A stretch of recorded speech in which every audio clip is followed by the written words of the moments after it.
Vamos lá, pessoal, vamos dar início ao nosso webinar. O tema escolhido para o primeiro webinar foi o potencial evocado auditivo de estado estável.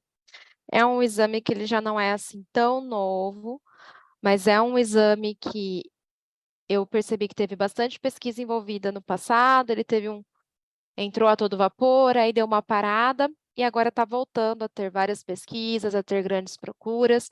Então, a gente vai falar sobre esse tema aqui hoje, tá bom? Muito bem-vindos a todos e vamos lá.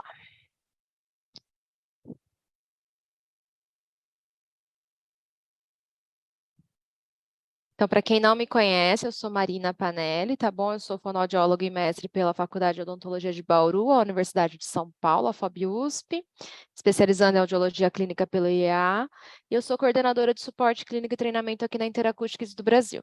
Se vocês precisarem falar comigo, tirar qualquer dúvida, precisar de alguma informação, esse é o meu contato, meu e-mail, tá? mnpa@interacoustics.com. E para a gente fazer hoje uma boa webinar, para todo mundo conseguir tirar as dúvidas, eu vou dar aqui algumas orientações para a participação de vocês. Vão ter algumas enquetes, então eu gostaria que vocês respondessem as enquetes no tempo certo e com as informações verdadeiras, corretas, realmente relacionadas ao trabalho de vocês, tá? E eu quero pedir para que quem tiver perguntas, que a gente vai abrir para perguntas no final da apresentação, que envie no question and answer, tá? E não no chat, porque no chat a pergunta acaba se perdendo. Então, a gente só vai responder realmente o que tiver no question and answer, tá? Os objetivos, então, da webinar de hoje. É conversar sobre o potencial auditivo de estado estável para quem está iniciando o trabalho, principalmente, tá? Nós já tivemos outros eventos, webinar de eletrofisiologia, tivemos vários simpósios pediátricos aí, onde profissionais de fora vieram falar sobre o estado estável, mas eles falaram mais sobre as pesquisas, sobre a fidelidade em relação aos outros exames, né? A compatibilidade dos limiares e tudo mais, trouxeram casos clínicos. Hoje, o intuito é realmente a gente, claro, entrar um pouco nessa definição do que é o estado estável, de como ele funciona, de como ele vai captar essas respostas, mas também na execução do exame em si e no que é necessário para um bom exame, tá? Então, vai ser um foco um pouco diferente do que a gente já viu em eventos passados. Vai ser muito legal para quem está iniciando, para quem já iniciou o trabalho também, principalmente para quem trabalha com o Eclipse, tá? Então, esse é o foco, esse é o objetivo da nossa noite de hoje. E como que eu montei essa apresentação? A Interacústicas, ela tem aí algumas mídias sociais, então a gente tem o Facebook, a página da Interacústicas Brasil, tem um Instagram da Interacústicas Brasil recém-lançado, fresquinho, e tem o LinkedIn, que também recém-lançado. Se vocês acessarem aí pelo QR Code, dá para seguir a página do LinkedIn. E a gente lançou uma pesquisa no LinkedIn, perguntando as principais dúvidas em relação ao exame, né? Então, a gente perguntou sobre confiabilidade do exame, funcionamento do equipamento, como realizar o exame, como interpretar, né? Quais seriam as principais dúvidas aí. E essa pesquisa, essas respostas aí, foi como uma enquete, né? Foram baseadas em cima das dúvidas e das questões que eu geralmente recebo no meu trabalho com a Interacústicas aí, Brasil afora, né? Então, eu baseei e montei a minha apresentação em cima dessas dúvidas que eu costumo receber, dessa enquete, e para conseguir responder essas perguntas e tudo mais, eu me baseei, claro, sempre em boas práticas, então eu fui pelo guideline, pelo guia da Sociedade Britânica de Audiologia, eles têm aí esse guia, esse guideline para as boas práticas aí com o estado estável, que eles publicaram em outubro de 2021, então é algo fresco, né? É algo bem atualizado e que vai ter uma revisão aí para outubro de 2026, tá? Então, eu montei a minha apresentação baseada nisso. Espero que aí seja bastante esclarecedora para quem está trabalhando com estado estável, para quem quer trabalhar com o estado estável. Então, vamos lá. Eu vou começar com a primeira enquete.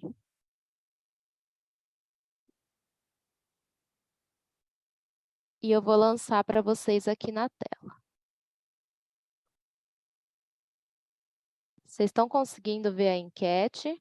A primeira coisa que eu quero saber de quem está aqui na sala é se utiliza o estado estável na prática clínica.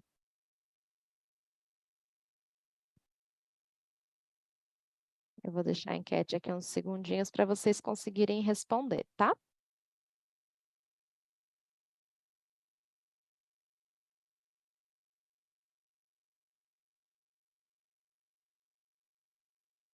Vamos lá, pessoal, mas faltam algumas pessoas ainda.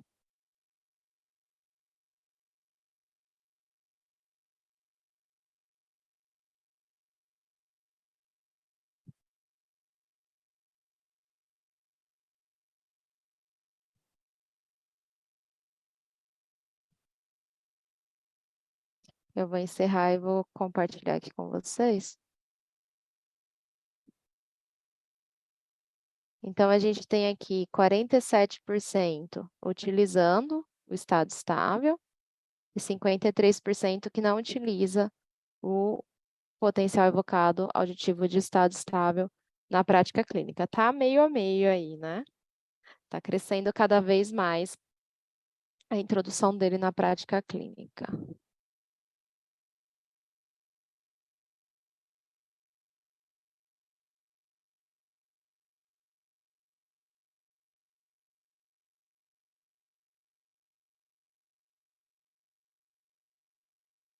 E a outra pergunta é: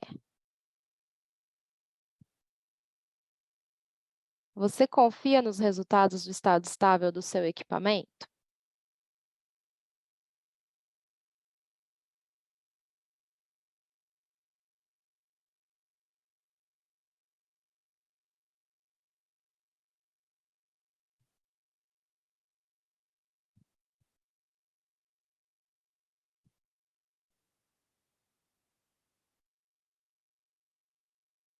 Vou deixar mais uns segundinhos.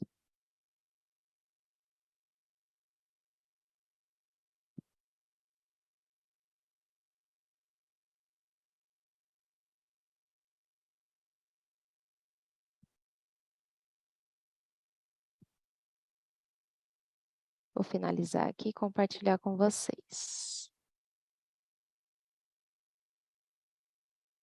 Então, aqui 85% sim, confia nos resultados do equipamento. E 15% não confia nos resultados do equipamento.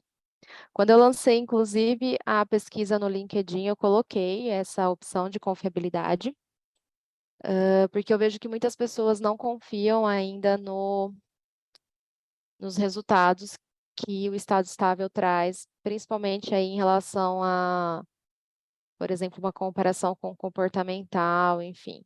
E o próprio guideline da Sociedade Britânica, ele inicia falando sobre isso, né? Que como cada marca trabalha com um tipo de detector de resposta, com um estímulo, tem marcas que trabalham com a geração primária, marcas que trabalham com uma geração mais avançada, as pesquisas acabam divergindo muito, né?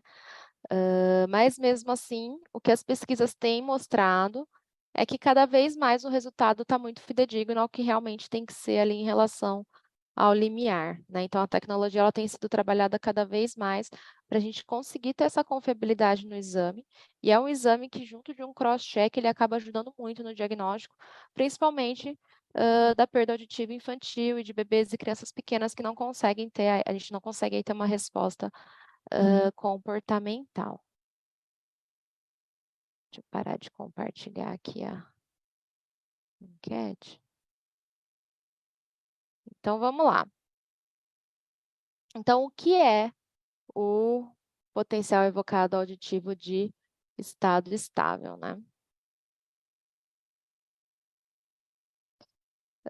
Tem várias siglas, então em inglês é a SSR, Em português tem duas siglas, então o potencial evocado auditivo de estado estável ou a resposta auditiva de estado estável, todas as siglas estão corretas.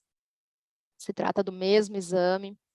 É um teste eletrofisiológico, é um potencial evocado aí. Ele é um potencial evocado que ele vai ser repetitivo, com componentes de frequência constantes ao longo do tempo. E isso vai trazer aí são estímulos muito rápidos, vai trazer uma descarga síncrona dos neurônios ao longo da via auditiva como resposta, né? É uma resposta aí periódica e é numa frequência de modulação desse estímulo, tá? Então, ele é um potencial elétrico, né? Ele vai avaliar ali, dependendo da frequência de modulação que eu utilizo, tronco encefálico, córtex auditivo primário. E para eu conseguir captar essas respostas, como se trata de um potencial elétrico, eu vou precisar de eletrodos de superfície colados aí nos pontos necessários da cabeça do meu paciente. Tá? Então, ele é um potencial elétrico, ele é um teste eletrofisiológico também. Como eu falei para vocês, são estímulos que são apresentados com taxa de repetição muito alta, né? E o nosso sistema auditivo nervoso central, ele vai necessitar aí de uma sincronia neural muito precisa e muito fidedigna durante todo esse trajeto de apresentação de estímulo, né? E tudo isso vai estar relacionado aí ao processamento temporal do sistema nervoso auditivo aí central. Então, eu preciso de uma sincronia neural muito boa e da integridade, sim, do sistema nervoso auditivo central para eu ter essa boa resolução temporal, né, essa resolução temporal adequada, e para a minha resposta conseguir ser captada, né, para eu ter uma resposta para captar e ter um bom exame. E que tipos de estímulos são utilizados, né? Que estímulos são esses que têm essa alta taxa de repetição e que eu vou apresentar para o meu paciente? Tom puro modulado em amplitude e ou frequência, tá? Ou estímulos de banda larga, pode ser ruído ou o chirp, tá? Lembrando que eu falei para vocês que a gente precisa de uma sincronia neural muito boa, muito fidedigna, né? E para quem já estudou o chirp, para quem não estudou, nesse QR Code vocês conseguem acessar uma aula só sobre chirp. Para quem conhece o chirp, sabe como ele funciona, sabe a diferença dele de um clique, por exemplo, como que ele vai atuar na cóclea, na via auditiva, sabe que o disparo da sincronia do nervo com o chirp, ele é muito forte, ele é muito bom. Então, acaba sendo um estímulo muito bacana para ser utilizado no estado estável. E isso vai ter uma apresentação aí múltipla, tá? Então, a gente consegue apresentar, fazer 2 orelhas ao mesmo tempo, 4 frequências ao mesmo tempo e diferentes níveis de intensidade. Depende de cada equipamento, se permite ou não, do funcionamento do equipamento, mas é possível, tá? Então, eu vou ter um estímulo contínuo e estável, com uma taxa de estimulação muito rápida. Eu vou ter um sistema nervoso auditivo central recebendo isso, essa taxa de estimulação rápida, e quando ele recebe, ele não volta à condição inicial, como no PEAT, por exemplo, tá? Então, eu vou ter um ciclo aí de respostas sobrepostas, e essas respostas é o que a gente chama de estado estável, tá? Então, é assim que ele funciona. E aí eu vou lançar uma outra enquete para vocês. A gente viu aqui que o estado estável, ele é um potencial, é um teste eletrofisiológico, é um potencial evocado, ele precisa dos eletrodos para ser captado. E como que vocês acreditam que seja o funcionamento? Né? A gente já viu um pouquinho do funcionamento, como que é essa taxa de estimulação, como que vai agir no sistema nervoso central, que a gente precisa dessa sincronia de disparo de nervo, que a gente precisa de uma integridade do sistema nervoso auditivo central, mas vocês acham que funcionam exatamente igual o PEAT? O que vocês acham? Como vocês acham que é esse funcionamento?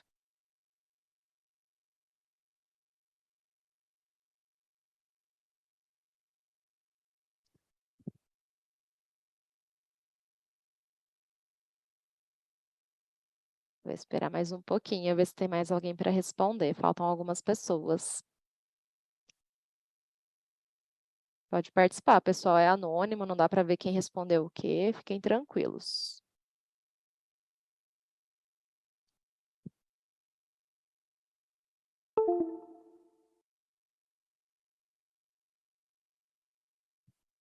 Vou deixar mais uns segundos.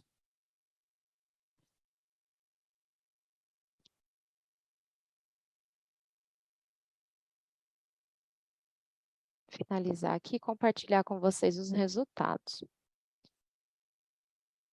Então, 67% diz que não acredita que funcione como o PAD tradicional, e que 33% diz que sim, que funciona como o PAD. E é isso que a gente vai ver agora, tá?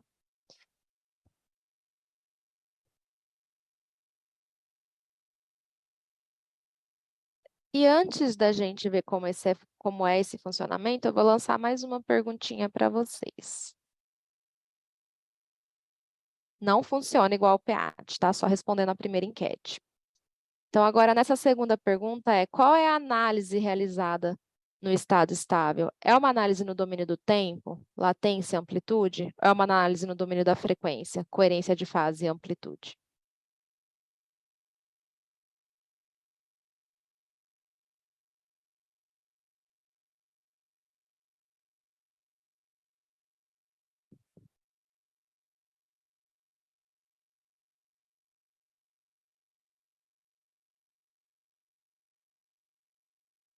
Vou deixar mais uns segundinhos.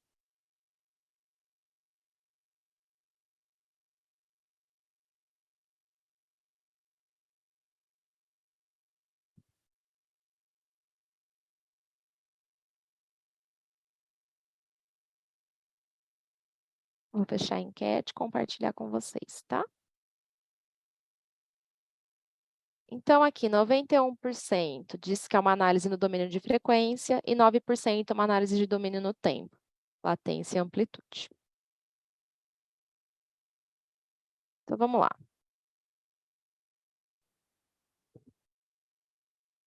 Então, realmente, embora ambos sejam potenciais evocados, sejam testes eletrofisiológicos, vou precisar dos eletrodos para captar a resposta, são mecanismos diferentes, tá? O PEAT, a gente analisa o quê? Ele é uma análise feita em domínio de tempo, né? Então, a gente vai ter que ver latência de onda, presença ou não de onda, latência interpico, amplitude.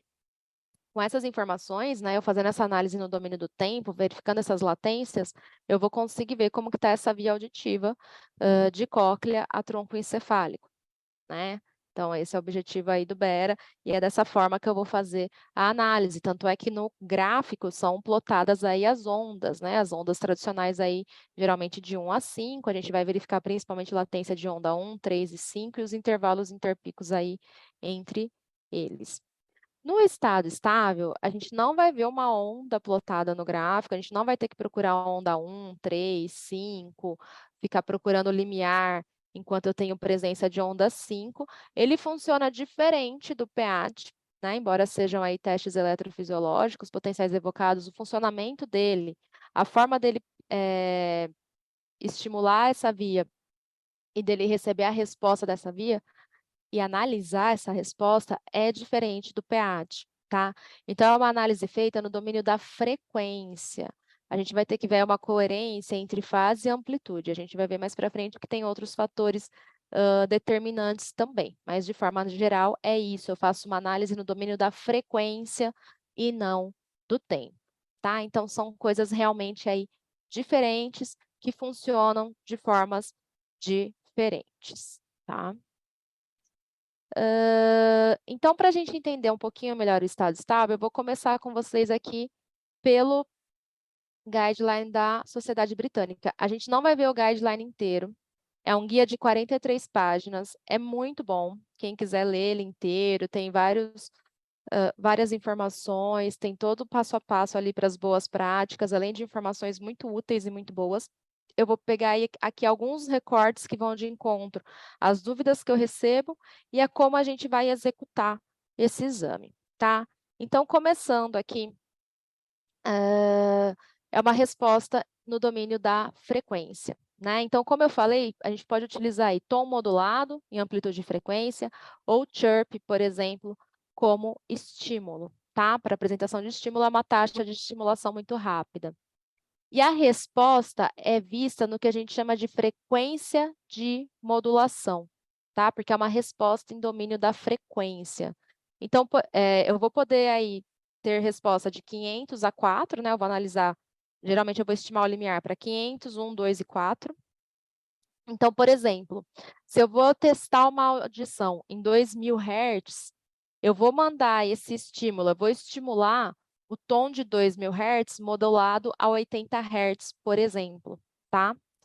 E devido às nossas atividades aí não lineares do nosso sistema auditivo, essa resposta no cérebro ela vai ocorrer nessa frequência modulada de 80 Hz.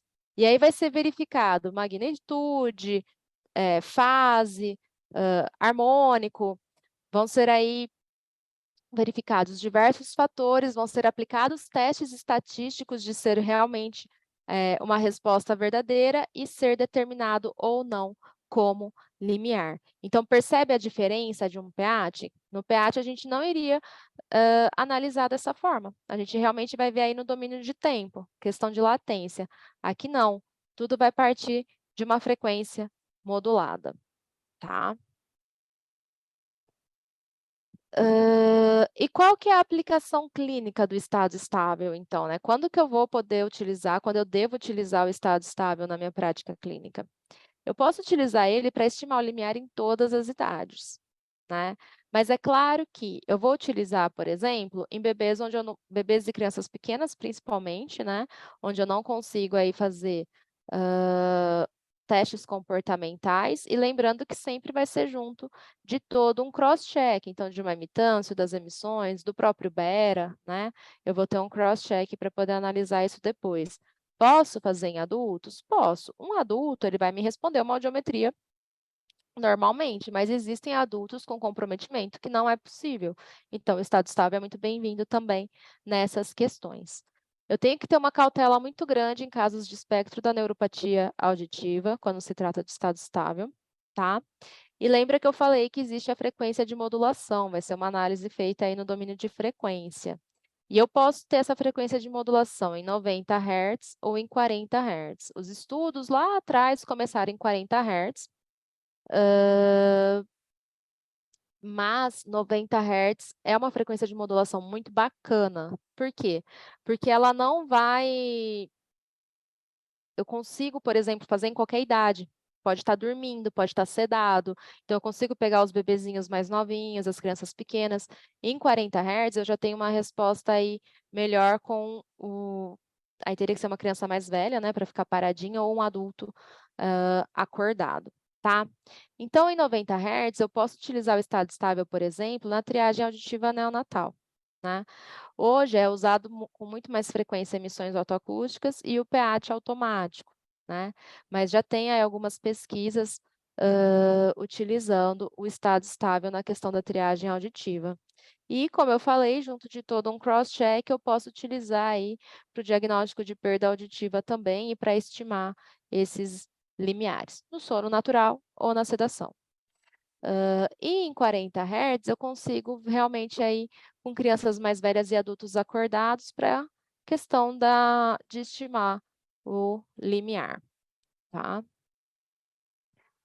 E quais são as características desejáveis, né, necessárias em um equipamento para eu ter um bom exame, para eu ter uma resposta confiável realmente, uma resposta fidedigna aos limiares desses meus pacientes, né? Então, que características, como que esse equipamento tem que trabalhar?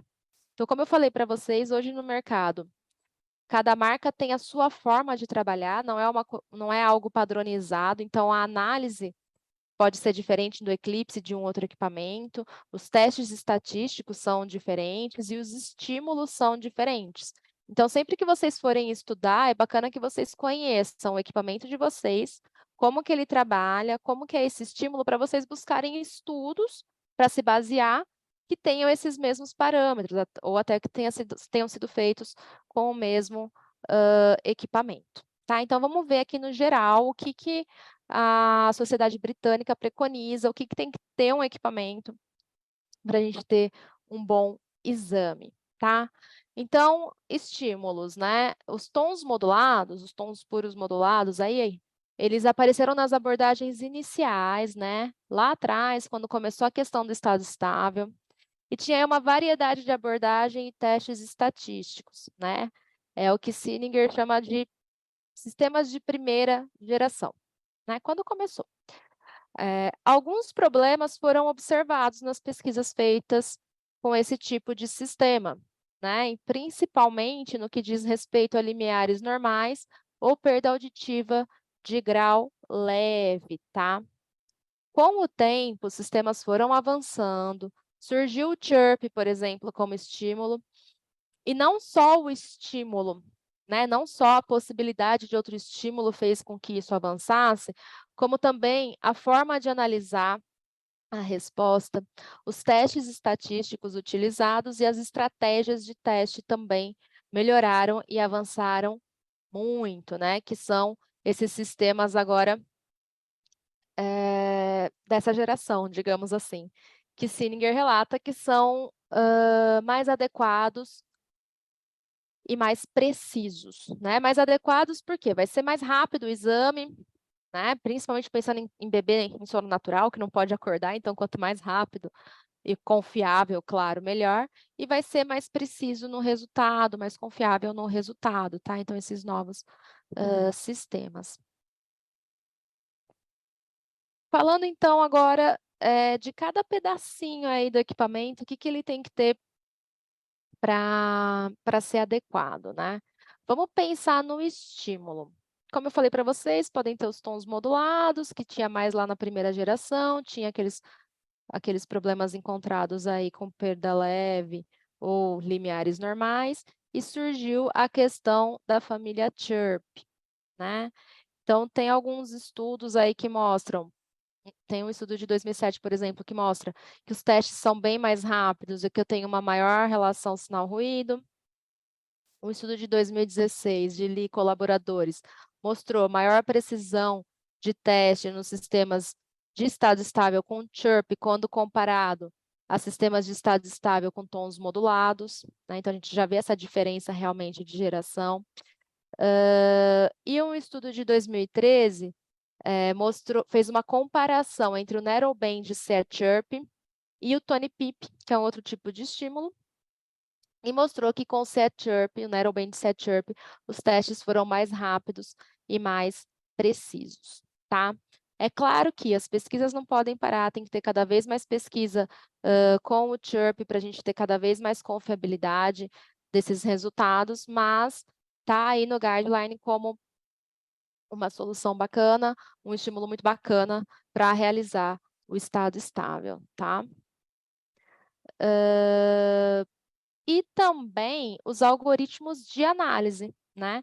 Como vai ser analisada essa resposta. Isso também mudou muito de quando começou para cá e também varia de um equipamento para o outro, tá? Alguns equipamentos vai utilizar um algoritmo, outros equipamentos vai utilizar outro algoritmo, tem equipamentos que vai utilizar algoritmos combinados, tá bom? E o que a gente tem de algoritmo de análise de resposta para o estado estável? Lá nos primórdios, geralmente era um ou outro, tá? Ou era o algoritmo de amplitude e magnitude, ou era o algoritmo de tempo e fase. Com um desses dois algoritmos é que era analisada a resposta, tá? Recentemente, foi reconhecida uma terceira possibilidade de análise de resposta, que é a análise dos harmônicos, tá? Então, hoje, existem algoritmos que vai utilizar aí amplitude e magnitude, tempo e fase, e a questão do harmônico mais alto, tá? E pesquisas mostraram que esse método de detecção, ele acaba sendo mais rápido e mais preciso. E a estratégia de teste, né? Então, O equipamento tem uma capacidade de controle de intensidade por frequência de forma independente. Isso acaba tornando o teste mais dinâmico e mais rápido. Então, eu consigo aí testar as duas orelhas ao mesmo tempo, as 4 frequências, e conseguir controlar essa intensidade, independente se a outra frequência já terminou ou não de testar essa intensidade. Então, aonde eu vou achando, onde eu já testei, onde eu já achei determinada intensidade, eu posso ir lá e mudar. Então, baixar se era a resposta ou aumentar se eu não achei a resposta, enfim. Eu consigo fazer esse controle independente de uma outra frequência ter terminado ou não. Essa estratégia de teste, ela acaba sendo muito bacana, principalmente por uma questão do tempo de teste. É claro que existe uma limitação, né? Eu não vou conseguir ir mudando a intensidade o quanto eu quiser. Existe uma limitação, então apenas intensidades dentro de um determinado intervalo que pode ser testada simultaneamente, mas já ajuda muito, né? E por que só determinadas intensidades dentro de um intervalo? Para evitar uma interação aí entre frequências. Então, no Eclipse, às vezes a gente está lá testando, está mudando as intensidades, e de repente a gente coloca para mudar uma intensidade e não muda, fica lá waiting, né, esperando. É por conta disso, não está dentro desse intervalo, aí depois de um tempinho ela muda, tá? É para evitar essa questão de interação entre frequências, mas ainda assim, os sistemas hoje têm essa possibilidade, não são todos os equipamentos, mas o Eclipse, por exemplo, tem da gente fazer as duas orelhas ao mesmo tempo, as 4 frequências e mudando a intensidade de forma independente, e é uma estratégia de teste que o BSA recomenda. E teve um estudo, então, da Sininger, Sininger e colaboradores de 2018, onde ela mostra que os testes feitos com bebês nas 4 frequências, com as 2 orelhas ao mesmo tempo, levou menos tempo que o PEAT tradicional, com essa tecnologia mais recente, né, com essa segunda geração de estado estável, tá? E tecnologias atuais de estado estável, elas oferecem resultados mais confiáveis que os sistemas antigos. Então, realmente, essa nova geração de estado estável, ela acaba sendo muito mais eficiente, muito mais precisa, muito mais confiável. Então, a gente viu aqui o que o BSA preconiza, o que eles julgam como sendo um bom equipamento, um bom sistema, uma boa estratégia de teste para realizar um bom exame, mas como que isso funciona no Eclipse, né? Como é feita essa análise das respostas no Eclipse? Então, como a gente viu, o estado estável, assim como o PEAT, é um potencial evocado, ele é gerado no cérebro em resposta a um som, um estímulo sonoro. E para gravar essa resposta, a gente vai precisar colocar aí eletrodos de superfície na cabeça do paciente. A montagem mais comum são 2 eletrodos de referência, geralmente nas mastoides, um eletrodo ativo, geralmente aí no ponto alto da testa, né, na testa alta. O terra, que eu posso colocar na minha testa baixa, ou mais aqui no supercílio, ou até mesmo na bochecha. E eu posso também utilizar aí para os eletrodos de referência, os lóbulos, enfim. Eu vou precisar apresentar um estímulo sonoro para esse paciente, para eu conseguir aí ter a minha resposta, tá? No Eclipse, o estímulo que a gente utiliza não é o tom modulado, tá? A gente utiliza o narrowband, se é chirp, e ele é apresentado em uma taxa de 90 Hz, tá? Isso traz uma forte sincronia de resposta neural. Isso vai tornar muito mais fácil a detecção da resposta pelo detector de resposta do sistema de estado estável do Eclipse. Tá? Então, ajuda muito essa questão do C-chirp a 90 Hz trazer uma forte sincronia de resposta neural para o detector de resposta conseguir detectar de forma mais fácil, mais confiável essa resposta. Tá? Então, essa é a forma de estimulação do Eclipse.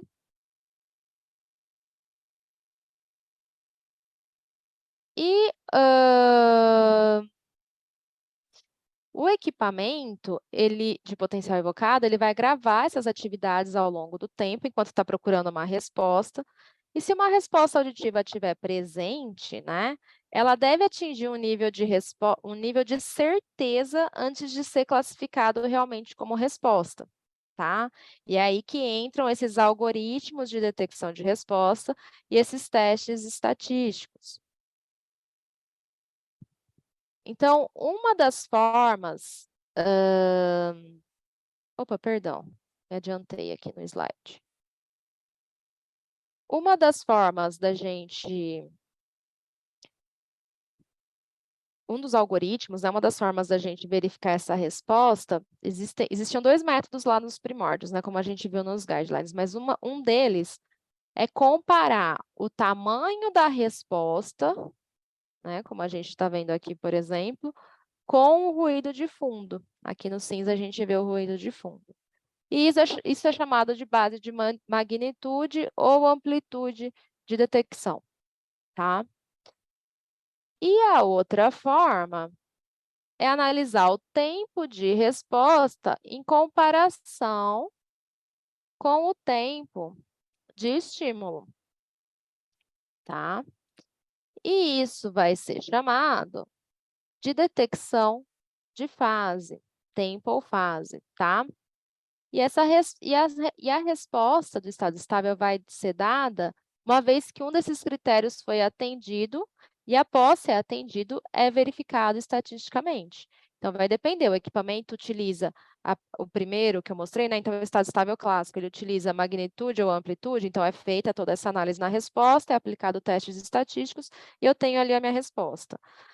Ou ele utiliza tempo e fase, né? Então, ele faz a análise dessa comparação de tempo e fase, aplica os testes estatísticos e eu tenho lá a minha resposta. Isso é o que a gente chama de estado estável clássico, são aqueles sistemas, aqueles primeiros sistemas de primeira geração que a gente viu ali no guia da BSA. E no Eclipse? Qual desses dois que eu utilizo, ou não é esses dois, né? Como isso acontece no Eclipse, tá? No Eclipse, eu também vou considerar o sistema de detecção de fase e de magnitude da resposta. Então, não vai ser ou um ou o outro. São os dois, tá? Eu vou ter essas duas análises funcionando juntas. E, além disso, ele vai procurar mais um componente de resposta que não é considerado nesses dois exemplos de analisador de resposta, tá? Ele vai considerar uma resposta extra, que é o que a gente chama de harmônico mais alto da resposta, tá? O que isso significa? Como que vai trabalhar essa questão do harmônico, né? A gente já viu como que trabalha a questão do tempo e fase, da magnitude e amplitude, mas como que vai trabalhar esse terceiro componente, essa questão do harmônico mais alto? Se eu estimular aí a uma taxa de 90 Hz, a resposta do sistema neural não vai estar dando para mim apenas uma resposta limpinha ali de 90 Hz de volta, tá? Ela também vai me apresentar algumas distorções harmônicas dessa resposta de 90 Hz. Essa distorção harmônica ela vai ser um pico de atividade aí que vai ocorrer em frequências que pode ser dupla, tripla ou assim por diante, dessa modulação da frequência fundamental de 90 Hz, tá? O componente de distorção harmônica, ele seria aí em atividades de outras frequências também, representar atividades em outras frequências também, como, por exemplo, 180 Hz, 170 Hz, tá? Então, ele não vai considerar somente a frequência fundamental, mas também todas essas respostas harmônicas que essa distorção causa, tá? As mais altas, claro, e que têm relevância, tá? Então, a gente vai ter mais informações para esse detector de resposta do Eclipse e vai permitir encontrar em menores respostas com mais eficiência e precisão. Então, no Eclipse, a gente vai ter aí 3 componentes de análise de resposta trabalhando juntos, tá? Magnitude, fase e o harmônico mais alto, tá? Então, a gente consegue, além, claro, do teste estatístico, dos testes estatísticos. Então, a gente consegue uma resposta realmente com bastante eficiência e bastante precisão. Então, a gente viu aí já como que funciona, o que que o equipamento tem que ter, né? O que meu equipamento tem que ter para eu ter um bom exame. E eu, claro, acabei frisando o que o Eclipse tem, a gente, né, em relação a esses algoritmos. Então, agora a gente vai falar da preparação do paciente, né? Então, o ambiente de teste. O que a Sociedade Britânica preconiza é que seja uma sala acusticamente tratada e que atenda os mesmos padrões da audiometria, né? Eu estou fazendo uma procura de limiar, estou estimando o limiar. A sala, de preferência, aterrada, né? Eu estou falando de um potencial, de um teste eletrofisiológico, de um equipamento de Bera clássico. Não posso ter, quanto menos interferência eu tiver de energia elétrica, melhor, né? Não posso ter interferências de energia elétrica. Sem interferências elétricas próximas da sala, né? Então, às vezes, um local com muitas torres, por exemplo, uma sala na Paulista, aqui em São Paulo, né? Com muitas torres, ou um local que tem aí alguma sala perto, uma clínica multidisciplinar que tenha uma sala perto, que tenha muitos outros equipamentos que possam ter alguma interferência, então isso não é bacana. E ter atenção aí nos centros cirúrgicos também para ter essa questão do aterramento e não ter todas essas interferências que não são bacanas, né? Então, esse é o ambiente de teste ideal para o estado estável. E envolve também toda a preparação do meu paciente, né? Então, se é bebê ou criança pequena, tem toda, se for sendo sono natural, toda aquela orientação dos pais e a questão do horário para a criança já vir no soninho e tudo mais. Se for adulto ou criança mais velha, a orientação, que tem que ficar paradinho, ficar bem relaxado, se possível até dormir. E como a gente viu, eu vou precisar de eletrodos de superfície para captar essas respostas, né? Então, é muito importante que eu faça o preparo dessa pele para eu poder colar esses eletrodos. Eu preciso de uma pele muito limpinha, eu não posso ter oleosidade nessa pele. Por quê? Porque eu preciso de uma baixa impedância entre pele e eletrodo, né? O guia da BSA, ele pede uma impedância aí de 3, de 0 a 3, no máximo 5 ohms. Pelo Eclipse, por exemplo, é até 3 ohms essa impedância. Então, tem que ser uma impedância realmente muito baixa e entre todos os eletrodos. Eu não posso ter um eletrodo bom e 4 ruins, 3 bons e um com a impedância ruim. E, além disso, eu tenho que saber aonde que eu vou colocar, né, os pontos que eu vou colocar esses eletrodos, tá? Então, eu vou passar para vocês um vídeo mostrando essa questão da colocação dos eletrodos e de toda a preparação da pele. Hi, my name's Amanda. And my name's Lee, and today we're going to teach you how to perform an ASSR. Today I'm going to play the role of the patient, and Amanda is going to play the role of the audiologist. So now we need to prepare our patient for the ASSR test. Because the ASSR is an evoked potentials test, we need to use some electrodes. They're just going to sit on the surface of the skin. In order to get a good contact with the electrodes, we need to prepare the skin before we put them on. So what we need to use is some Nuprep gel and some gauze, or you could use cotton wool. And this is just a skin preparation gel that has some very fine sort of exfoliant granules in it that will just rub off any excess dead skin cells, any oils, any moisturizers, anything that can get in the way of us having a good contact between the skin and the electrode. So if you are familiar with doing ABR testing, the good news is that the ASSR electrode montage is exactly the same as the ABR one. So we're going to put one electrode on the high forehead, one on the low forehead, and then one behind each ear.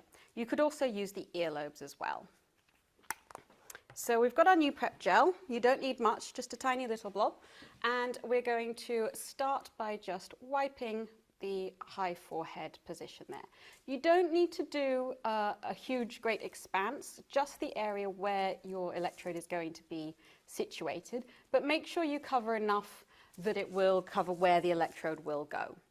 Some people like to use an alcohol wipe or some water to clean the skin before using the new prep, or afterwards, or both. I personally find that the new prep is enough, particularly on an adult patient. For babies, you might need to do a little bit more work. And it's a really good idea to give the parents some instructions before they come to the appointment, not to use any oils or moisturizers on the morning of the appointment, so that it can help you get a really good skin contact. You don't want to have to do any extra prep on the skin with a baby, because that might upset them and unsettle them. So we'll just dry that off a little bit, and then we'll get going with the other three. So we've done the high forehead, and we'll just do the low forehead next. And what we'll do once we've got these electrodes in place is check our impedances using the Eclipse. And what we're looking for is quite even distributed impedances. We want them to be as similar as possible, and we want them to be quite low as well. So we don't want to have 3 that are low and 1 that's really high. We want all 4 of them to be as even as possible and as low as possible. Now, when it comes to doing behind the ear, what we want to do is go low enough down that we have quite a nice vertical line, because we're recording from the high forehead down to this electrode here.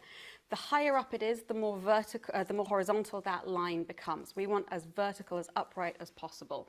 So we're going to go just about there. The other reason for going a bit lower down, rather than on the actual mastoid prominence itself, is that if you do come to do bone conduction testing, you want to be able to get the bone conductor onto that bony prominence there. If your electrode is in the way, you then have to take it off, re-prepare the skin, move the electrode down. And again, particularly for a baby, that could be quite unsettling. So you don't really want to risk that if you can avoid it. If I could ask you to turn around, I'm just going to do your other ear.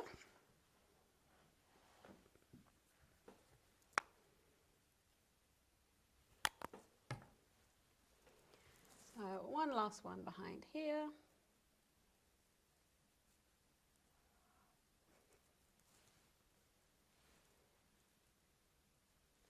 And we are ready to put our electrodes on. So if I can get you to turn back around to the front. So I'm going to be using these electrodes here. There are lots of different types that you can use. I really like these ones because they're quite sticky, so they stay on nicely during the test. Really useful, again, if you are testing infants and babies. You don't want them to be slipping off and having to replace them. So these are a really nice option for those ones. Let's pop that one on the high forehead there. And with these ones, they've got a little bit of conductive gel just in the middle of them. So you don't want to press on that, because you don't want it to disperse and come out the sides of the electrode. You really want to just press down to secure it using the white portion around the outside. So press on there, just to get it to stick in place. When you come to check your impedances, if they are a bit too high, or if one is a little bit unbalanced, then you could put a little gentle press on that conductive gel just to encourage it out a little bit more. But again, sometimes it's worth just waiting a minute or two once you've tested your impedances. If they are a bit high, the electrodes will settle down after a couple of minutes. So we just got one last one on the other ear there. Again, not too high, not too low. Press around the outside. And there we go. So that's our patient, skin prepared, electrodes on. Now we just need to connect him up and check the impedances on the Eclipse. Então, esse vídeo aí mostra bem a questão da preparação da pele. Uma pasta abrasiva é sempre bem-vinda. Foi utilizada no PrEP, foi feita a limpeza aí da pele para evitar essa questão da oleosidade. Então, sempre orientar também o paciente aí sem maquiagem, sem hidratante, enfim. Como foi bem aí orientado pelos audiologistas da Interacoustics Academy. E aí a gente entra, então, nos parâmetros, né? Então, como a gente viu aí, o estímulo, tom puro modulado, ruído de banda larga ou chirp, tipicamente vai ser testado aí frequências de 500, 1000, 2000 e 4000 Hz, né? E qual vai ser a frequência de modulação, né?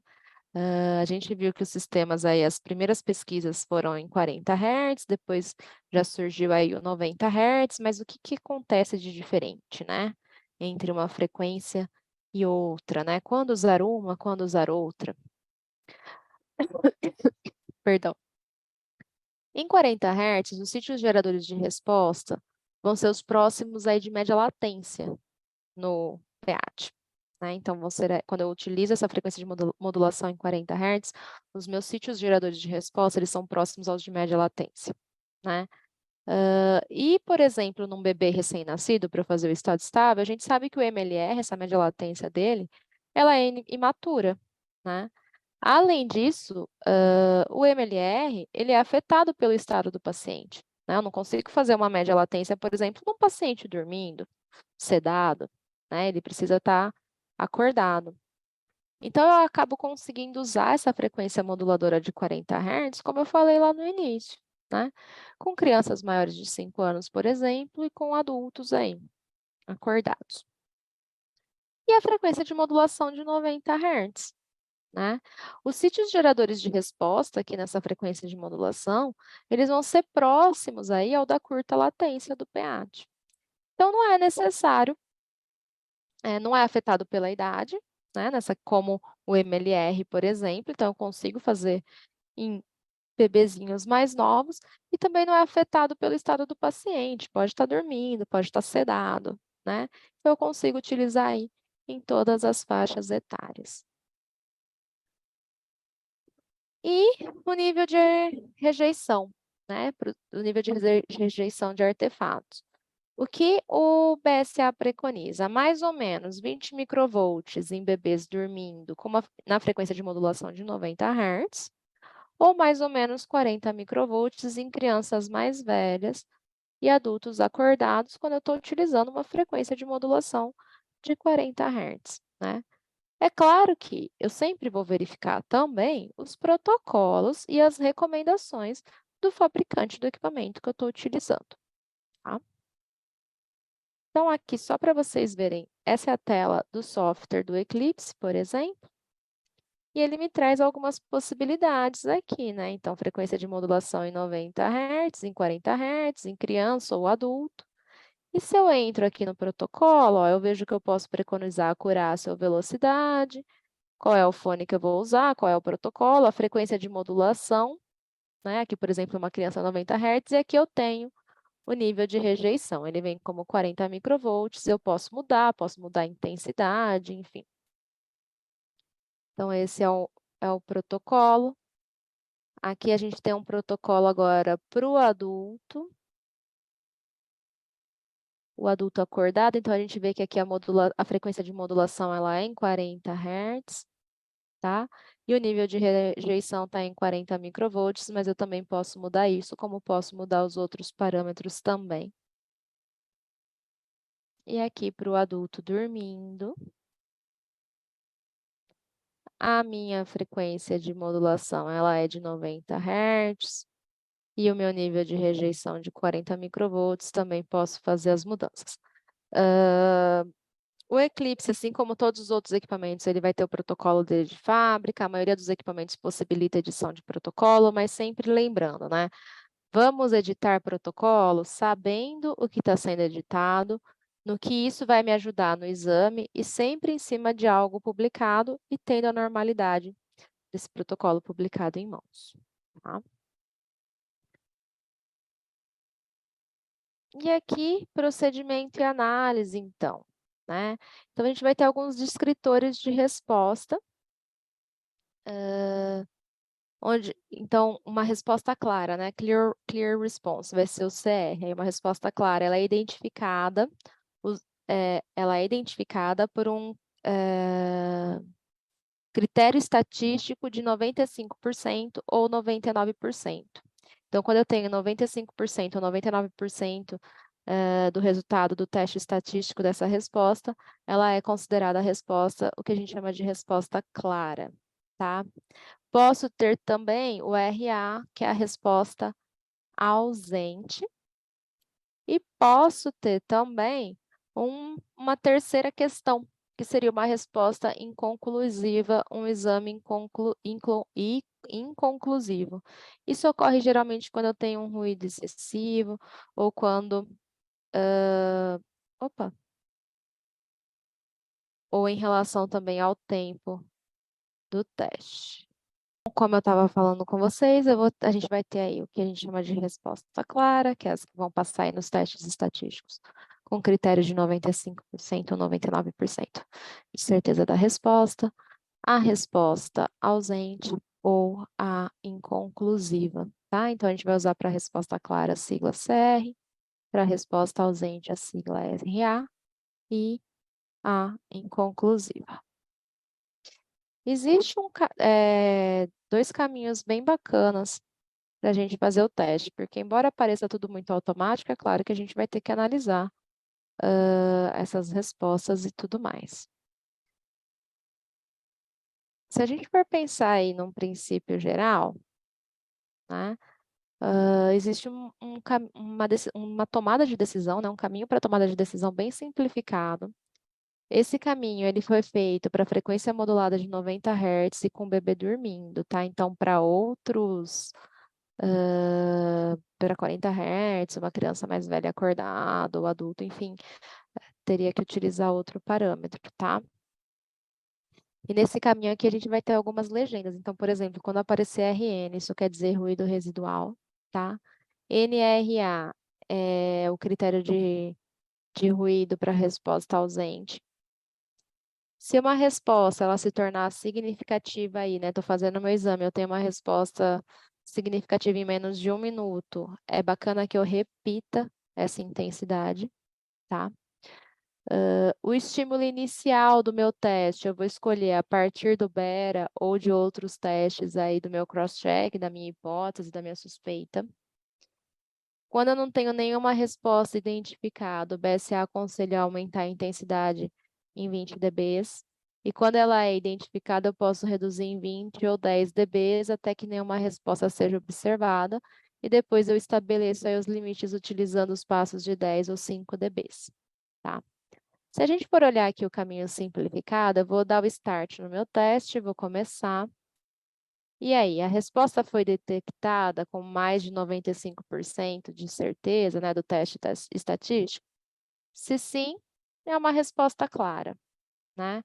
Se não, o que eu vou olhar? O residual noise, ele é maior ou igual o critério para uma resposta ausente? E depois a gente vai ver qual é esse critério. E a curva de resposta, ela é maior que 70% de certeza? Se sim, resposta ausente. Se não, a gente vai ver o tempo de mensuração. Passou de 6 minutos? Se sim, essa resposta ela é inconclusiva, tá? Então, esse é um caminho de tomada aí de decisão bem simplificado, tá? E lembre-se que é para situações com a frequência de modulação a 90 Hz com o bebê dormindo, tá? E o que é esse critério para a resposta ausente? Então, o BSA ele traz dois estudos, o de Michael e Jorgensen e o da Sininger, tá?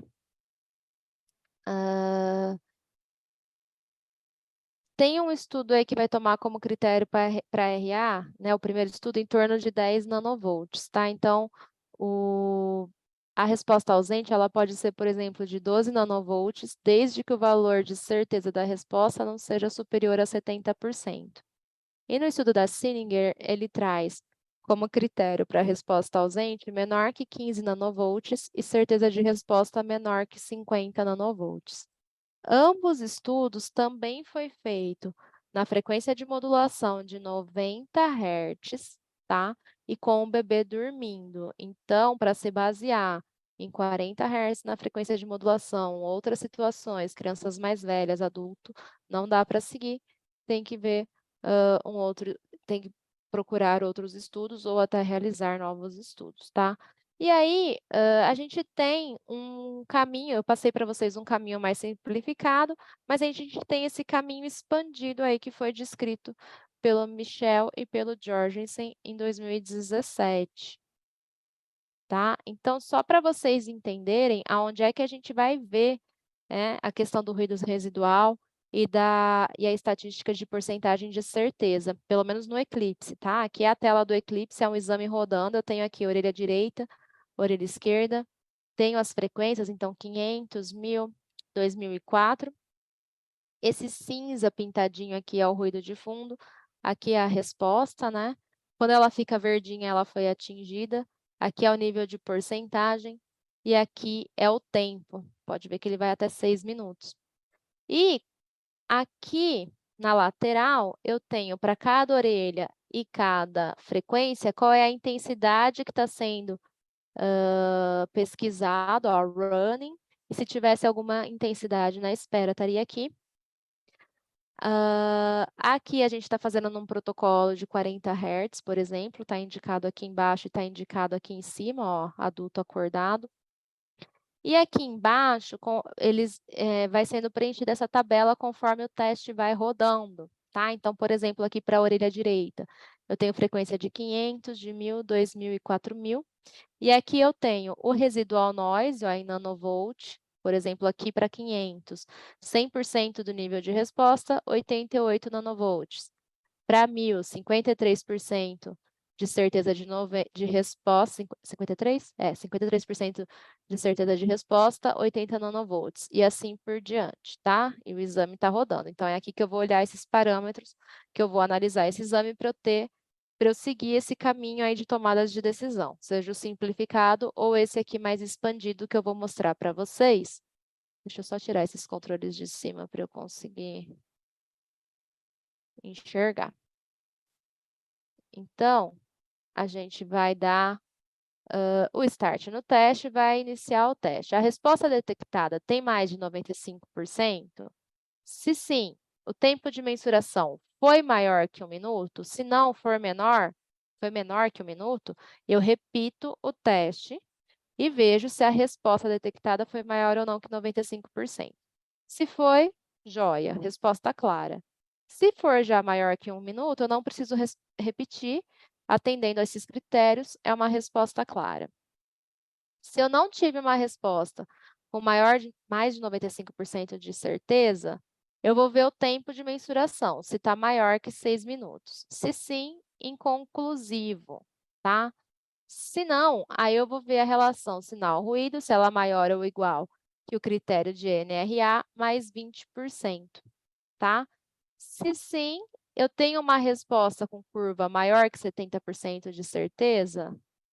Se sim, resposta ausente. Se não, eu vou ter que ver tempo de mensuração, se está maior ou não que 6 minutos, tá? Se não, né, se ele não está maior que 6 minutos, eu vou esperar aí 1 minuto para ver se detecta ou não resposta com 95% de certeza, tá? Se detectou, resposta clara. Não detectou, aí eu vou ter que analisar de novo. O meu ruído residual é maior ou igual que o critério de resposta ausente e a resposta de curva ela é menor que 70%? Então, eu tenho todo esse sim, resposta ausente, tá? Então, eu tenho todo esse caminho, esse passo a passo aqui para seguir, para eu ter certeza das minhas respostas. Então, o estado estável ele parece um teste muito automático, mas sim, tem que ter o nosso olho ali o tempo todo para a gente ter mais certeza ainda da resposta. Se eu tenho uma resposta clara, se eu tenho e ela é realmente uma resposta clara, se a minha resposta ausente é realmente ausente, ou se o meu exame está inconclusivo. Ambos os caminhos, tanto o simplificado quanto esse mais expandido, e esse mais expandido ele é muito legal para os sistemas que são multifrequenciais, então que eu consigo testar as 4 frequências ao mesmo tempo e mudando as intensidades, eles estão disponíveis nesse guideline da Sociedade Britânica de Audiologia. Vocês conseguem baixar o guideline em PDF, ter todo aí o passo a passo, né, todos os tópicos do guideline, inclusive essa questão das respostas, tá? E seguindo aqui, a gente vai, então, para os fatores de correção, né? Então, a gente vai ter os limiares eletrofisiológicos, eu preciso de um fator de correção para prever esse limiar em nível de audição, né? Geralmente, o fabricante ele tem o seu fator de correção, que tem que ter sido revisado e verificado, tá? Caso o fabricante não tenha o seu fator de correção, a Sociedade Britânica de Audiologia, ela fornece alguns fatores de correção para poder ser utilizados, tá?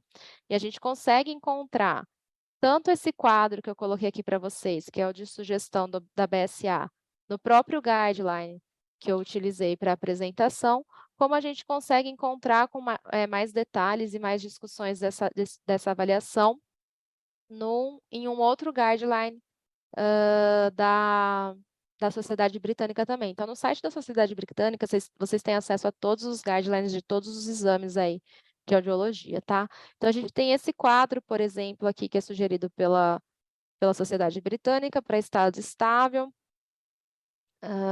para bebezinhos, né? Para fones de inserção, para o fone supraoral e para o condutor ósseo. Então, quando eu estou falando de transdutor, né, que é o fone que eu vou utilizar, eu tenho essas 3 opções de fone.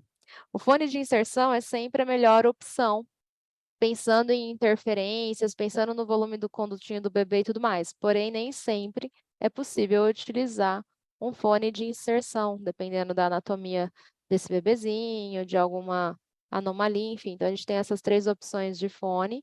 E, claro, o condutor ósseo, porque quando a gente tem uma perda auditiva, por exemplo, né, os limiares de VA rebaixado, o ideal é que eu faça via óssea para eu ver se tem componente condutivo ou não nessa perda e poder aí classificar tipo e grau de perda, tá?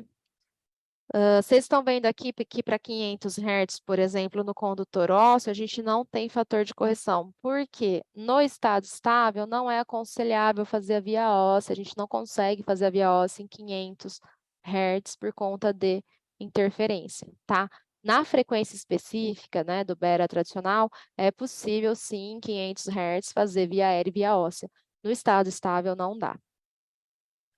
O Eclipse, né, da Interacústicos, né? A Interacústicos, ela traz aí já os fatores de correção para cada um dos protocolos que ele apresenta. Se eu não me engano, eu mostrei para vocês que são 3 protocolos, né? 3 ou 4, não lembro agora de cabeça. E se a gente entrar em System Setup e for lá na aba Fatores de Correção, a gente tem aqui os fatores de correção para cada um desses protocolos, tá?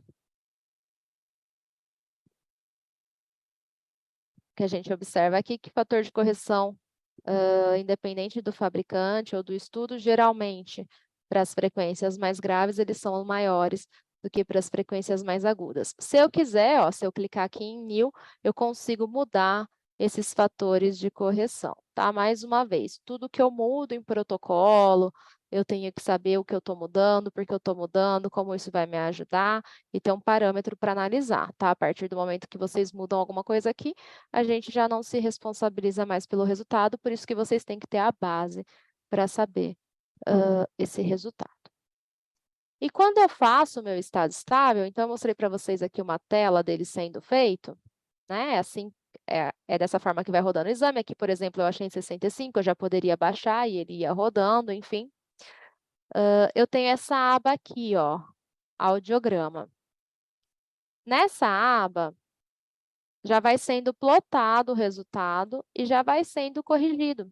Então, esses fatores de correção que eu mostrei aqui para vocês, ele já vai sendo aplicado, tá? Então, vocês veem essa curva sombra, é o limiar achado eletrofisiológico, e aqui já colorido é o limiar com fator de correção. Então, o eclipse já dá esse limiar corrigido, tá? E por fim, mas não menos importante, a calibração do equipamento, tá? A Sociedade Britânica e todas as outras sociedades científicas sempre batem em cima disso. É resolução do Conselho Federal, todo equipamento de avaliação audiológica que emite algum sinal acústico ou som vibratório e que meça sinal de retorno, de envio e retorno, tem que ser calibrado. Não é só o audiômetro que a gente calibra anualmente, tá? Então, audiômetro, analisador de orelha média, potencial evocado, emissões, ganho de inserção, campo livre, todos devem ser calibrados anualmente e para ter um bom exame tem que estar calibrado, tá? A Sociedade Britânica preconiza que, quando o equipamento utiliza o CEA-Chirp, ele deve ser calibrado no mesmo valor de referência do CEA-Chirp recomendado para o Bera tradicional, tá? E aí eu vou usar o método de pico equivalente de SPL, que é da IEC de 2020, tá? E aí, então, a gente vai ver agora o exame sendo realizado no eclipse. A gente vai ver a questão da via aérea e da via óssea, tá?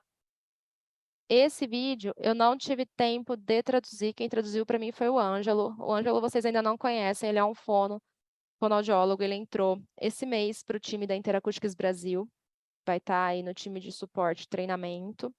E eu agradeço desde já ele ter colaborado e traduzido os vídeos para mim. Eu só consegui traduzir aquele primeiro, então tá no computador dele, ele que vai fazer compartilhamento para mim.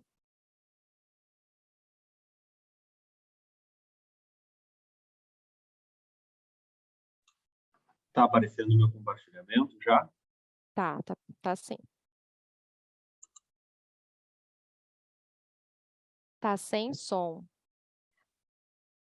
Para o compartilhamento, e aí a hora que você clicar para compartilhar, Inserts going in the opposite direction. entrou. Okay, so we've got our patient ready. They're lying down, they're nice and comfortable, and we've got some inserts in addition to our electrodes being connected. One thing that's really important to note is that we have the inserts going in the opposite direction to the electrode cables. So the electrode cables are coming down and the insert cables are coming up away from the electrode cables. Really important not to have them crossing over and tangled up with each other, because that can cause some interference and interrupt your testing results. So this is the ideal setup, and we've already checked that our impedances are nice and low, so we are ready to start testing, which means we need to go and make sure that we've got all the right settings in the software ready to go. So in the software, there's a couple of different ways of getting your test setup ready. One is to create a protocol, so a standard protocol for the sort of typical settings that you might use on a daily basis for your ASSR. And you can do that and get that all set up exactly how you want to do things.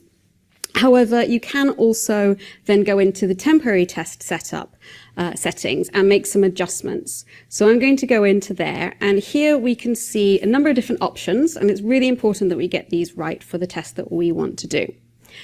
Obviously, I have an adult patient here with me today, so we want to make sure that we are on awake adult rather than child. And at the moment, he's not asleep, so I'm going to go with that awake protocol. However, if he was sedated or deep asleep from having done some previous testing, for instance, we might start with the sleeping protocol. Now, there are some correction factors available, and those have been measured using insert earphones. So where possible, it is best to go with insert earphones. And as you can see, that's what I've got ready here. So we're going to make sure that we select the adult awake insert phone correction factor from that drop-down box there. Stimulus rate, as I've already mentioned, we want to go with what's appropriate for our patient. So this is an adult, this is an awake adult, so we go with that 40 hertz. And choose our transducers. We're choosing inserts. Rejection level we can keep there. So at the top of this box, we've got test method priority. And here we can choose between accuracy, which provides a 99% confidence of a response, or we can choose speed, which provides 95% confidence of the response. In these circumstances here today, I'm going to go with speed. So that's selected. And then we can also choose our stimuli selection here. So with ASSR testing, we can test 8 frequencies all at once. So we can do 4 frequencies in each ear. And this is what makes the test really, really fast to perform. However, if you didn't, for any reason, want to test all 4 frequencies, or you were particularly interested only in one of those frequencies, you can choose however many or few of those that you want to. You just need to tick the box that you want. I am going to test all 4 in each ear, so all of 8 boxes are ticked. And this is where you can also choose your initial level to start your testing. So here we're starting at 65.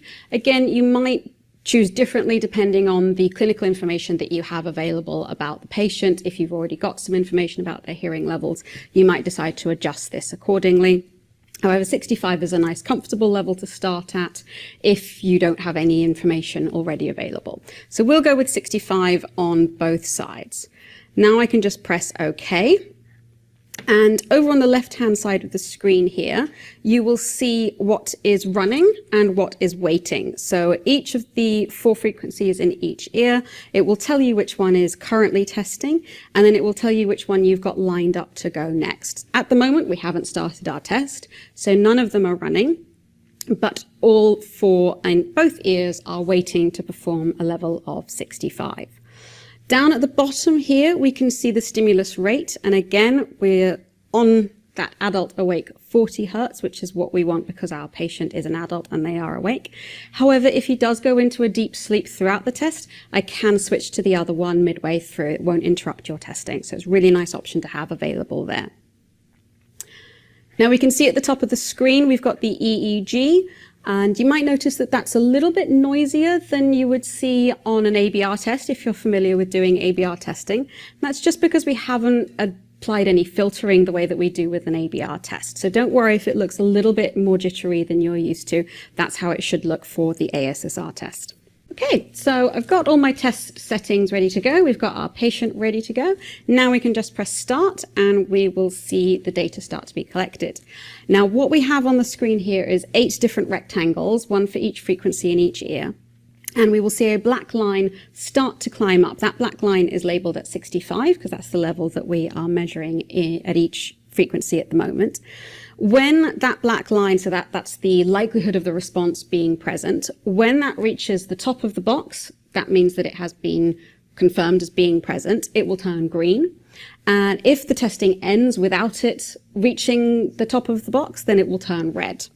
And what we can see here is that some of them have got really close to reaching the top of the graph. So we want to right click and then we can choose the next level that we want to test. So I'm going to move down to 45 for each of these that is looking close.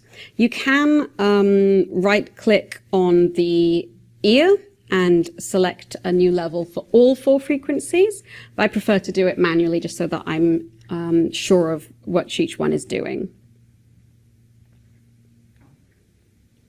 So you can also choose to start that new intensity straight away, or you can line it up to test as soon as the one that you're already testing has completed.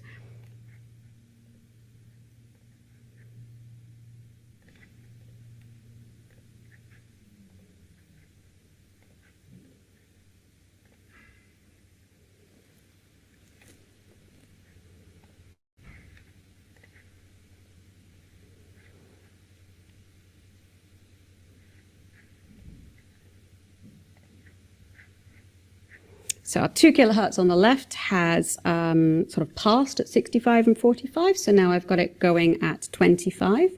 And we can see again on the right-hand side, the left-hand side of the screen, we've got an overview of which frequencies are running, which ones are waiting.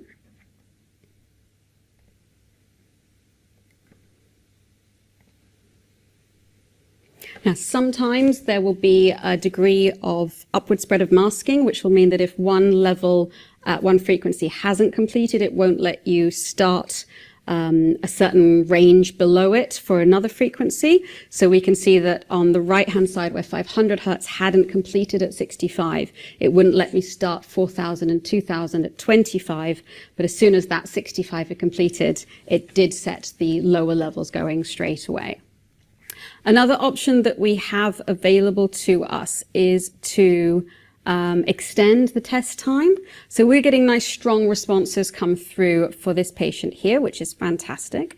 However, if you've reached the end or you're nearing the end of that 6-minute default time and you think that that response might still come through, then you can just right click and extend the test time however number of minutes that you think would be useful and give it a bit more of a chance to come through. So that's a really nice option to have available.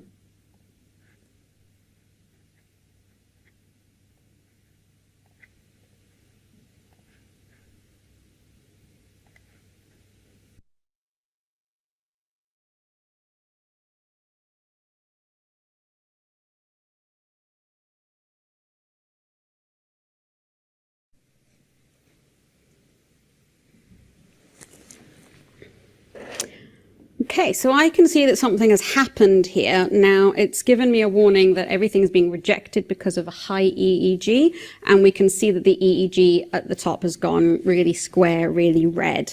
So that to me is telling me that something has gone wrong either with the equipment or the patient, and I just need to review my setup to see what might be causing that.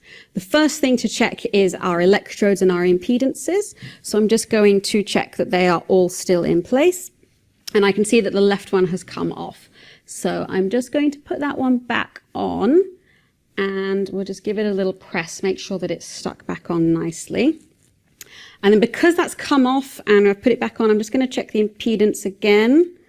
And yeah, that's fine. Now that it's back on, the impedances are okay.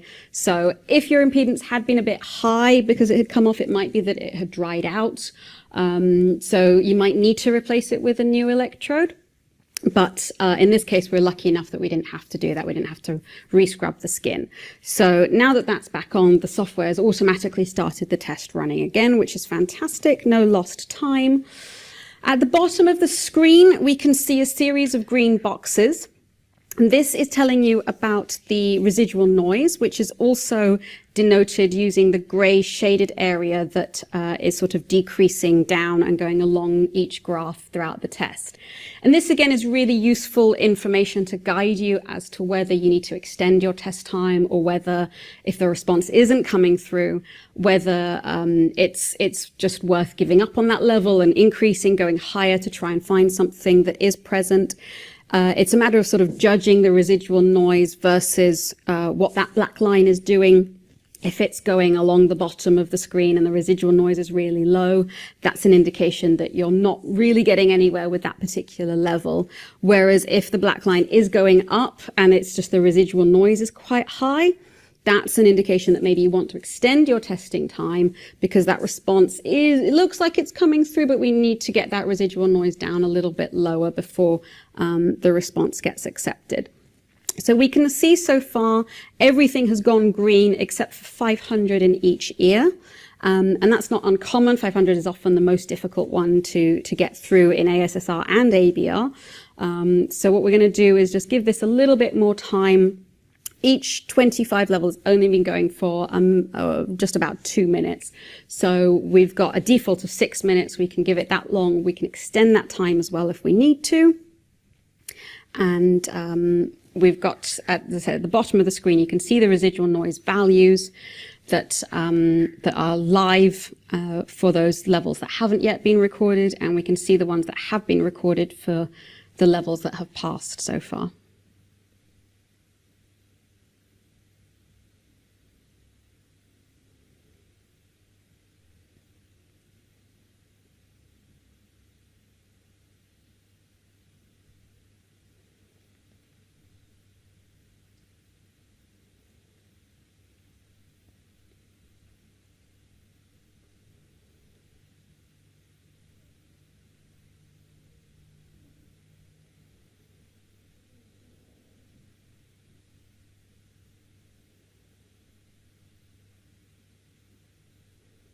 So that left 525 has just turned green. It's reached the top of the box, and we can see we've got 100% down at the bottom with 26 nanovolts of residual noise. Over on the right-hand side, we're up at 89%, so just a little bit further to go, and I can see that it is sloping upwards. It looks like we probably will record that response, but it just needs a little bit more time.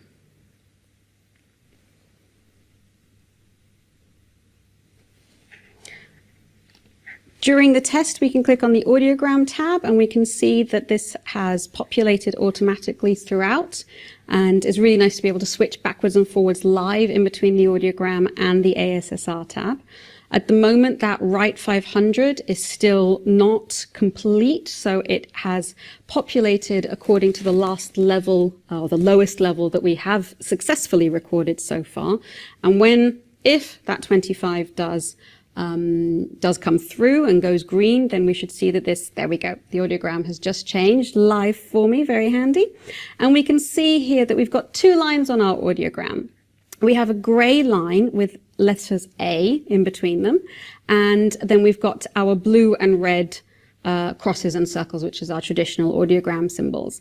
The A with the gray line is the ASSR result, and then the actual colored, the blue and red audiogram symbols, those are the estimated audiogram having taken into account the correction factors that we have available inside the system. So here I can see that having tested down to 25 on all 8 frequencies, that has given me an audiogram which is within the normal range on both ears. So that's absolutely fantastic. A really nice set of results that we've recorded in 8 minutes. And that audiogram can now be saved and imported into NOAA so that it's ready to do my hearing aid fitting if that was where I was going to go next.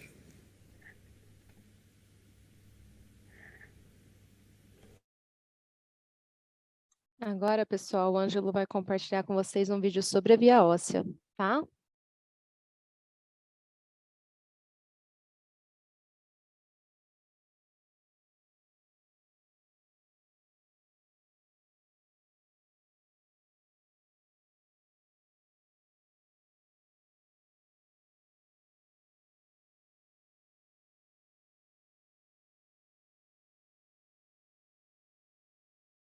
So if our patient does turn out to have a hearing loss when we're testing via air conduction, we do have the option of performing bone conduction testing with ASSR as well. Now, for bone conduction testing, we do get an artifact at 500 hertz. So the only frequencies that we can test are 1, 2, and 4. And what we need to do is place the bone conductor on our patient, just as we would do for any other testing. We can put it on the headband like this. Or we can take the box off the headband and apply finger pressure. This is quite a good idea for babies. So we can just clip that off and then hold the bone conductor onto the mastoid bone like that.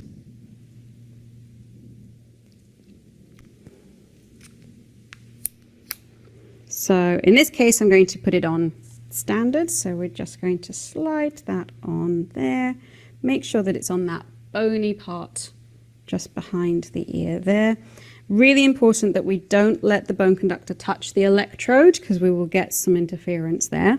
So you want about a finger's width between the two, and you also ideally don't want the bone conductor touching the pinner as well. So that's a really nice setup there at the moment. As I say, you could also hold it on with your finger or ask the parents to help you out with that. But in this case, that's not necessary. So let's get on with the test.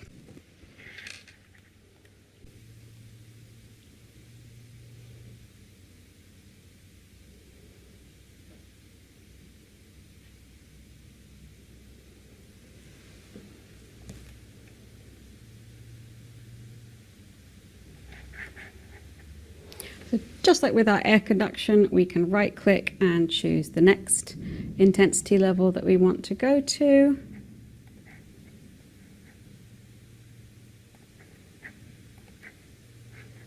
And we can also go over to our estimated audiogram.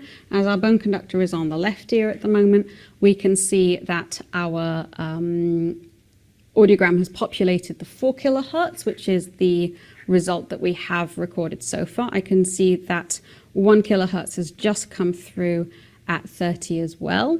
We can see that we've got the small little gray triangle. That is the ASSR results, and we've also got our blue cross for our estimated audiogram level.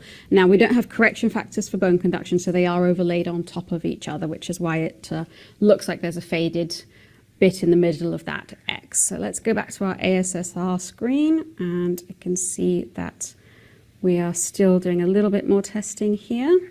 Again, down at the bottom, we can see the boxes that have gone green are those that have sort of passed that level, and the residual noise is indicated in those as well.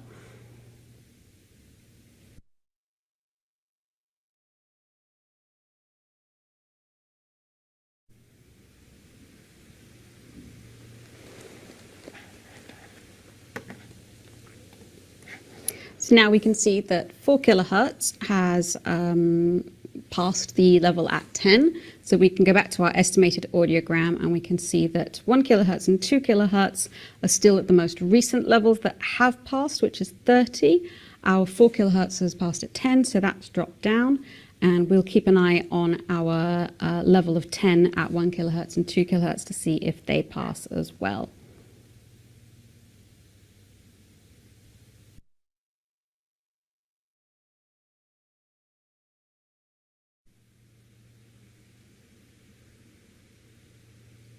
Fantastic. So 1 kilohertz has now also got a green tick for 10. And if we go back to the audiogram, we can see that that has come through on that estimated audiogram there.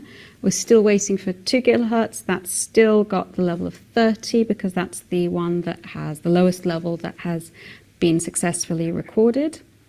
And we're nearly there. We just, I think, need to give that 2 kilohertz a little bit more time to run. At the moment, it's only been running for about 2.5 minutes. If we were close to that 6-minute mark, which is the default length of time, we can right-click and extend the time. So we can extend it by just a minute. We can extend it to a certain number of minutes that we wanted to go to. At the moment, we don't need to do that, but we'll just keep a close eye on this and see if we need to afford it a bit more time or not.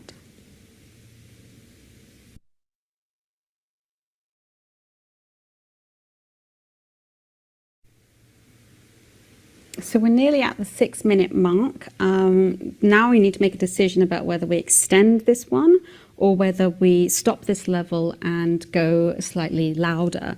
The residual noise is really, really low, and the response seems to have been sort of around the same percentage level throughout the test. So I think rather than extending it, I'm probably going to stop it and then go up to 20 rather than 10, which is still within the normal range. I suspect that we've just got hearing that's not at 10 dB for the bone conduction at 2 kilohertz in this ear. But I'm going to let it run for the full 6 minutes, and then we'll move on to doing a level of 20.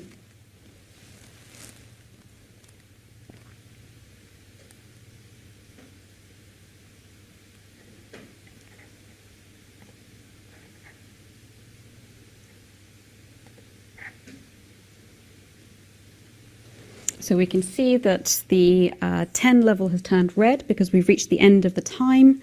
I haven't decided to extend it, and 20 has been lined up, and that's now starting to test as the next level. So we'll see if that one comes through.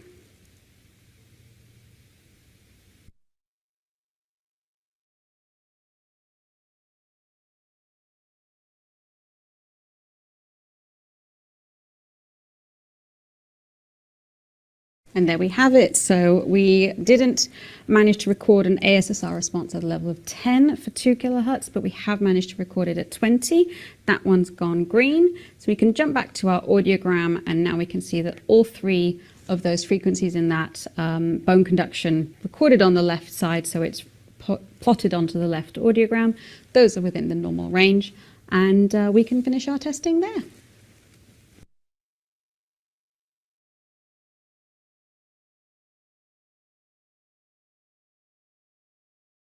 Obrigada, Ângelo.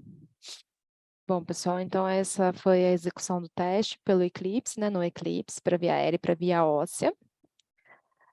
Isso é o que eu queria passar para vocês hoje. Eu não queria fazer uma aula longa, era baseada realmente nas dúvidas que eu tenho recebido, e aí, com auxílio de um guideline da Sociedade Britânica, que eu gosto muito. E agora eu vou ver aqui com vocês as perguntas que estão no Question and Answer. Tá? Então, Mariana está me perguntando. Após aplicar o fator de correção do software do estado estável, isso significa que o resultado final é possível limiar psicoacústico da audiometria tonal? Isso, o estado estável ele vai ser utilizado para estimar o limiar do paciente, né? E eu aplico o fator de correção justamente para corrigir isso para dBNA, tá? Então, o que as pesquisas têm mostrado cada vez mais é essa correlação entre o limiar que é achado no estado estável em comparação a exames comportamentais, para mostrar como ele está cada vez mais fidedigno, tá? Mais uma pergunta aqui. Ao escolher o estado estável ao invés de pH por frequência específica para obtenção de limiares, poderia utilizar os valores para uma adaptação de aparelho infantil? Claro, considerando os outros exames. Sim, sempre a gente vai considerar os outros exames, seja o estado estável ou a frequência específica. A gente sabe que o diagnóstico infantil, ele é sempre baseado num cross-check, tá? Mas sim, a gente vai conseguir fazer essa adaptação do aparelho auditivo, tanto a frequência específica quanto o estado estável, eles vão me estimar limiares aí de 500 a 4, tanto por via aérea quanto por via óssea. Em ambos eu tenho que aplicar fator de correção para poder verificar realmente o limiar, né, a perda auditiva, se ela existe ou não e qual é a perda, e para eu poder fazer tomar a conduta que eu vou tomar. Vai ser um implante coclear, vai ser uma prótese osteoancorada, vai ser um aparelho auditivo. E sim, eu vou poder fazer a programação do aparelho auditivo, por exemplo. Então, vocês viram a Amanda falando no vídeo, o Eclipse ele tem compatibilidade com o NOAA, que é a base de dados. E como eu mostrei, ela também mostrou, quando a gente vai fazendo estado estável no Eclipse, ele já vai fazendo essa correção e vai plotando no audiograma. Isso é gravado no NOAA e aí eu posso conectar a prótese auditiva e fazer aí todo o meu processo de seleção, de adaptação com verificação, claro, sempre seja adulto ou criança, mas principalmente criança, enfim, seguir com a minha conduta em relação à reabilitação. Mais uma pergunta da Mariana também. Posso concluir que atualmente o estímulo chirp é o mais indicado? Eu sou suspeita para falar. É um ótimo estímulo. Existem inúmeros estudos com o chirp. A princípio, ele veio para frequência específica, né? O chirp ele já passou por várias atualizações. A gente tem diferentes estímulos dentro da família chirp. Existem inúmeros estudos, tanto brasileiros quanto a nível mundial, em relação à frequência específica, em relação ao próprio PEAT, neurodiagnóstico, em relação a PEAT automático para TANU e em relação ao estado estável. Então, são inúmeros os estudos. Ele tem essa questão de trazer uma sincronia, um disparo síncrono de nervo muito bacana, então ele ajuda muito na questão do estado estável, além dele ter uma amplitude muito maior em relação ao Tony Burst, por exemplo, e a outros estímulos, então fica muito mais fácil a leitura também em outras situações de exame, não só no estado estável. Ele é um estímulo muito legal, tá? Muito bom. Não posso falar para você que é o mais indicado. O guideline indica ele e os estudos mostram cada vez mais a eficiência do chirp. Não sei se você já estudou ou não o chirp, se você já fez alguma pesquisa com o chirp, uma busca na literatura. Se você quiser saber mais do chirp no canal do YouTube, você digita Interacoustics Brasil, lá vai ter uma playlist de eletrofisiologia, vai ter uma aula só de chirp, onde eu mostro também bastante evidência científica, tá? Mas ele é, sim, um estímulo muito bacana, muito bom. No laudo, ao me deparar com uma criança com os limiares em torno de 50 dB, por exemplo, eu poderia laudar que há um exame que sugere perda auditiva? E, novamente, considerando todos os outros exames já realizados. Então, tem que ver como que está nesse laudo, se está convertido ou não, já com os limiares, né, os fatores de correção. Se tiver, sim, né, a gente sabe aí qual é a classificação para perda auditiva infantil, com certeza é uma perda auditiva, mas tem que tomar muito cuidado em relação ao laudo. Tem que ver o que o profissional coloca nesse laudo, né? Ele colocou qual limiar? É o limiar eletrofisiológico? É o limiar já com o fator de corrigido? Né? Aqui eu estou falando pelo Eclipse, mas a gente sabe que existem outros equipamentos, tem pessoas que não imprimem direto do software, pode até ser do próprio Eclipse, mas laudar de outra forma, então tem que ter muita atenção ao laudo, né? Eu trabalhei muito com prótese auditiva e adaptando em bebês e crianças pequenas, e sempre me chegou muito pedido para colocar a prótese com beta-click, né? E aí, primeiro que não tem informação nenhuma para a gente colocar prótese ali, não é suficiente. E segundo que mesmo assim, a gente sempre tem que analisar esse laudo e ver essas condições aí. Então, é sempre muito importante ficar atento ao laudo e ver se foi corrigido ou não esses limiares, tá?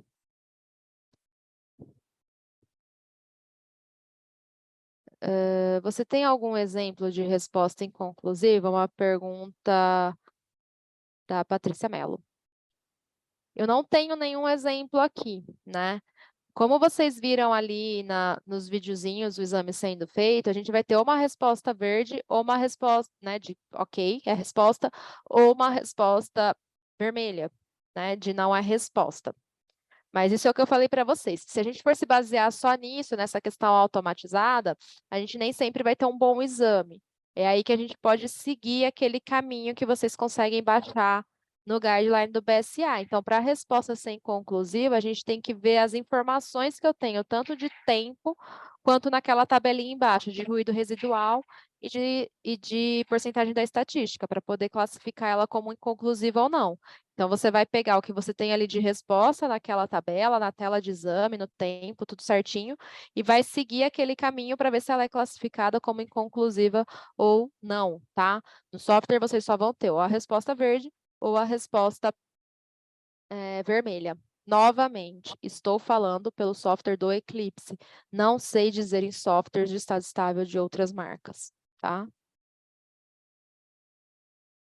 Via óssea costuma dar artefato? Então, Camila, aqui a gente tem que ter toda uma cautela, né? A colocação é super importante, tanto para a frequência específica, quanto para o BERA, quanto para o estado estável, tá? Você viu que ela indicou que o eletrodo não pode estar próximo do vibrador ósseo. Se estiver próximo, óbvio, eu vou ter artefato, tá? Então, essa colocação toda é muito, muito, muito importante. Aonde eu tenho mais artefato no estado estável é em 500. Tanto é que não é possível fazer em 500, não é recomendado fazer em 500. Na frequência específica de um Bera clássico, por exemplo, eu consigo fazer em 500. Vai ser mais difícil, às vezes, achar essa resposta? Vai, tá? Mas dá para fazer. E tem que ter todo esse cuidado. Então, eu tenho que ter o cuidado da colocação, eu tenho que ter o cuidado da orientação do paciente para não ter esse ruído do paciente, eu tenho que verificar como que está essa rede elétrica, então eu tenho que ter todo esse cuidado para não ter os artefatos e eu ter um bom exame, ter um exame confiável em relação à via óssea também, não só à via aérea.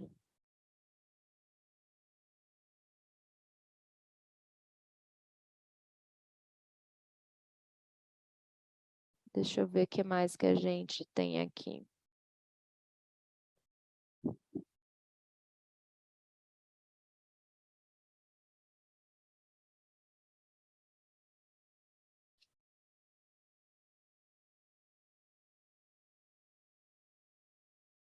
Bom, tá chegando muita pergunta, mas o horário que estava reservado da webinar, ele está se encerrando.